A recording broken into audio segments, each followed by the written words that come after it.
The Isiah Factor Uncensored starts right now. And welcome to The Factor Uncensored from downtown Houston. Tonight we're focusing on black-owned businesses. Now, if you've lived a day in your life in a black community, you've probably heard the term support black businesses. But there's now a speaker on social media who's spreading the word saying, look, this may be a hustle by black people. Let's take a listen. Either you got a good business or you don't. All nobody want to hear that. That's a hustle. Support me because I got a black business. Is your restaurant clean? Is the food good? Do you got consistent cooks? Is the material good? Stop doing that. Oh, you support the white people? No, I support consistency, baby. And our guests are here. They just had a chance to see that video. And we have with us Chef Narika, owner of Gumbo To Go, Craig Joseph, owner of This Is It, and Dr. Tim Waugh, author of The 3-Day Getaway. We are glad to have you all here on The Factor Uncensored. We're looking for some honesty and get to the heart of the issue. So, Dr. Waugh, when you had a chance to look at that video, what were your thoughts? Did you agree, disagree, or is there a middle ground in there? There's still some middle ground, but for the most part, I will not absolutely shun what he is saying. He actually has a very good point. And the thing is, and I really want to express that quality and the actual customer service is with all businesses. It just happens to be if it's an African-American business. And from there, you do want that particular piece to shine, and it's a reflection. But for the most part, when you got individuals that, I'm talking about businesses, when you got individuals saying that 53% of many of the businesses, and this is in 24 statistics, that they had problems finding qualified and retaining, employees, that in itself kind of tells you that there is a little bit of a problem. But by the same token, how do we overcome that? Let's be our brother's keepers, not our brother's takers.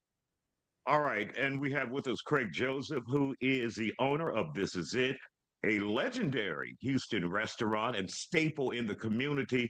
So, Craig, when you had a chance to view that video of him saying that in some instances, in order for Black-owned businesses to get customers, they what he called hustle the Black community by saying support a Black business, when in many instances, according to him, those businesses are not where they should be in timely delivery of service, quality. Your thoughts about that? Now, I've been in your restaurant and you have cafeteria style, and so the food is right there. And, I haven't had a problem, but your thoughts about what you heard from that speaker? Well, customer service is always a key. I don't think, there's a situation where we got to hustle folk. I know here, customer service sells your business. But to actually hustle customers or the Black businesses are not where it's supposed to be, I think was kind of berating the Black business owners. We need to be able to still, we want the business, but it appears that a lot of times we just still continue to pull other Black businesses down. So, Chef Narika, when you hear the speaker in that video saying that some Black restaurants are hustling the community and not doing what they're supposed to do, your thoughts about that? I feel that there may be some validity to that statement. However, I also feel that as a Black business owner, sometimes we have unrealistic expectations from our Black customers. There are customers that come in and they want to say things like, well, I want to give you some play because you're Black. And then there are those that will say, I want to support a Black business. So I believe that delivery is everything. But as far as just hustling people just because you're Black and expecting them to support you, I don't buy into that. I don't see color when I see my customer base. And what kind of pressure is that to you when you're hearing people say, well, I only came here because you're Black? It's a lot of pressure because once they make that statement, I already know that they are scrutinizing everything that I'm doing. They're expecting me to go the extra mile. And I don't feel that it's a genuine support, because it's a difference in saying that, oh, I want to give you some play because you're Black, than saying that I just want to support your business because I appreciate what you provide. I appreciate your service. I appreciate your brand. So it applies unnecessary pressure when they come in with that type of statement. When you think about Black businesses and the responsibility, do you guys feel like you have a responsibility to the community, or you feel like any other business? I'm out here to put out a good quality product and to make money. Well, when we deal with our own people, it's a difference because some people look at any level of success as you owe the community something. So sometimes they have unrealistic expectations as to what they want you to give back, what they want you to provide just because you're Black. So I think when you bring the whole Blackness into business operations, it creates tension. We'll continue this conversation after the break, so stay with us here on The Factor Uncensored. And welcome back to The Factor Uncensored, where we're exploring the issue of Black-owned businesses and if supporting them is a hustle.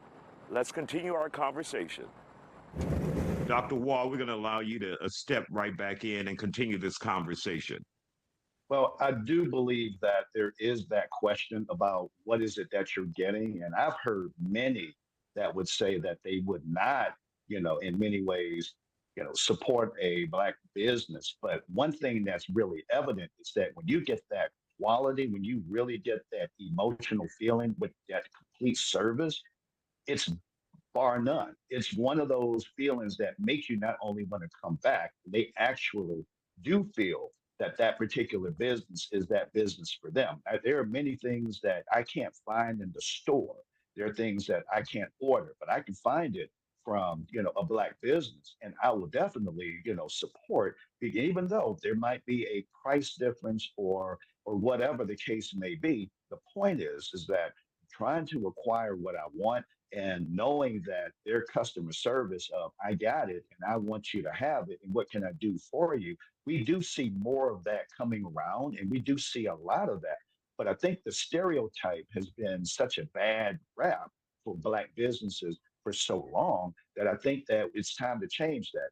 And Mr. Joseph, let's bring you back into the conversation. Do you feel like you feel or get more pressure from Black customers where they're expecting, because they're Black, because you're Black, they're expecting a little something extra, more, a discount? Your thoughts on that? I do believe that, one of the things that I think hurt our Black businesses is that if you had I guess, a disappointment at another Black business, you compare all the Black businesses as the same. You put us all in the same bowl, and we're not in the same situation as some other business that does not care. You take out my business, for instance, we've been around 4 generations, 66 years. And for someone to come in and say they find, it's like they're looking for something wrong. Whether it be a ceiling tile may have a leak, or it may be something on the floor, or you just missed something, but they don't realize, particularly for my business, you hear at 4 or 5 o'clock in the morning to try to get ready for opening time at 11 to feed the multitude. And you get one person comes in, they got the cameras out, cell phones is killing all our businesses, and they go on and then they want to try to criticize your business, and within 5-10 seconds, when they don't realize how much you try to please that customer. And Narika, to wrap us up, what advice would you have for Black-owned businesses in 30 seconds, as well as the customers, in order to make a better working relationship? Black-owned business owners just need to strive to produce the very best product that they can. As a consumer on the Black side, we need to understand that we are not just supporting just because we're Black, but because we appreciate what they're providing and we respect their service. And I agree totally with Craig. I've had people to come in and actually say, I've came here X amount of times. What can I get for free today? So when he was saying that, I totally agree. And it's unfortunate. But one more thing too is I personally strive not to always hashtag Black owned, because I don't want to make other people feel unwelcome or make them feel like it's just about serving Blacks. So I'm open to everyone. All right. And to wrap us up, Dr. Waugh, your final word. Well, for the most part, I mentioned it earlier, we need to be more of our brother's keeper as opposed to a brother's taker. there's just more out there that really should not be taken advantage of when it comes down to the stereotypes. So we just need to change our attitude and realize that it is a business for all and stop trying to look for the hook. All right. Thank you all for joining us here on The Factor Uncensored. And of course, you can find these guys around the community. Chef Narika with Gumbo to Go, Craig Joseph, This Is It. Everyone knows This Is It. And Dr. Tim Waugh, you can find his latest book, The 3-Day Getaway, focusing on couples on Amazon and many other outlets. We'll be back with more Factor Uncensored in just a moment. Don't go anywhere.